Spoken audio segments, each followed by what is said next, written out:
the set phi has no elements such that phi belongs to an empty set.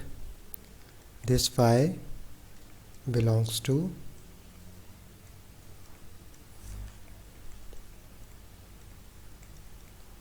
empty set.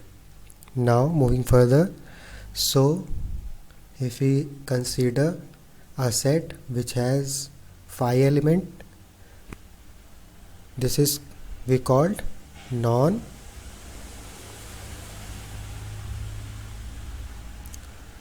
empty set. So the conclusion we are getting here, the given statement